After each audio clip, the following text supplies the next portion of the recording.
Congratulations, Drew. You just graduated from high school, and I'm so proud of you.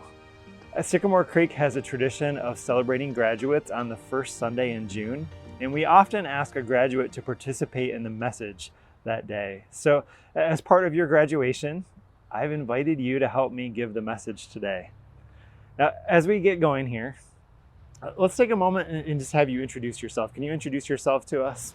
Yeah, so my name is Andrew Opperly. I am your son, or I also go by Drew. I just graduated from East Lansing High School and will be attending Michigan Tech in the fall. Are you ready for all the snow there? Hopefully. It's a lot. Maybe. From what I've heard.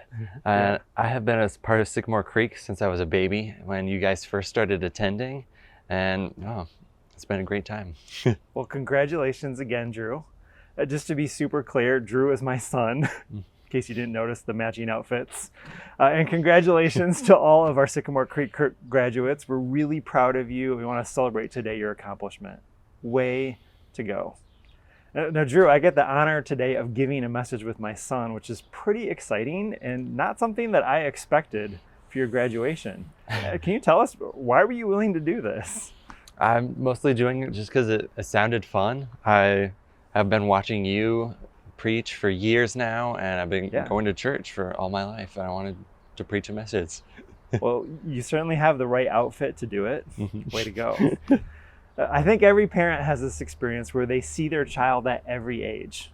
And the milestone of your high school graduation brings me back to your birth.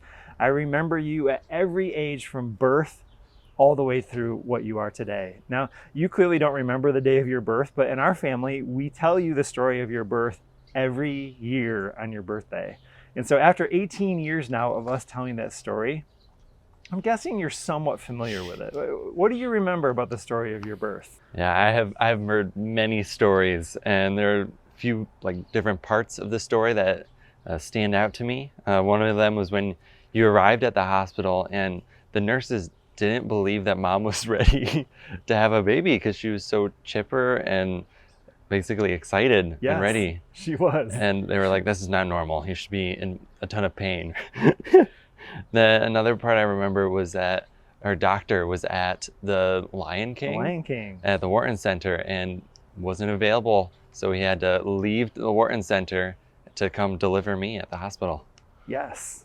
You did a good job, Drew, of remembering your birth. Before you were born, it was really easy for me to imagine that having a child would be like having an empty vessel. And that vessel could be filled with knowledge and truth and wisdom and skills. And it was easy for imagine that you were like a blank slate, waiting to be filled with whatever I think that you need to know and do. And then you were born. Whoa. And I realized that you came into the world already who you are. You were you when you were born. As a newborn, I could see glimpses of your personality when you were just hours old. And it's been my job over the past 18 years to do my best to keep you alive and to guide you toward and hopefully help you discover who you already are. Now, you don't need to be me or mom or anyone else. You need to be you and who you are. So, Drew, what do you think of that idea? Does that resonate with you? Yeah, I would say that's a really interesting way of viewing it. I would say it does resonate with me. It does resonate with you, good. I would agree that even then, I was the basis of who I am today. I was me. And I won't deny the teaching and guiding that you and Mom have given me were priceless. Well, thank you for that. Again, you were you when you were born. And I don't mean that idea to devalue in any way the role of a parent. Parenting is important, hard work. But maybe this is a slight recalibration of it, because I hope that I've taught you some things as your dad, and I'll always worry about whether you're getting enough to eat, like the other night at prom, or whether you're getting enough sleep because you like to stay up late, or whether you're moving your body in some way because you like to sit and play games. At the same time, though, you are deeply connected to God's wisdom, Drew, and everyone out there. God's implanted wisdom is within each of us. It's part of who we are as image bearers of God, and that's an idea that we're going to explore more today. And along the way, I hope that each of us will better understand and connect with the wisdom of God that is within and around us. Today, we're wrapping up our series called God Is.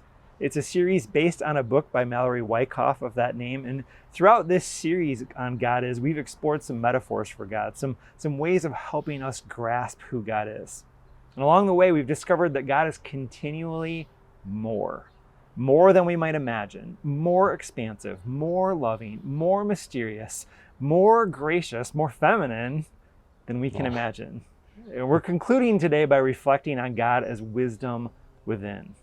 But before we get, Drew, to what you and I have to say, let's pause a moment to reflect on wisdom. What is it exactly? Let's take a moment to discuss this question. Here's our first question for discussion. What is wisdom?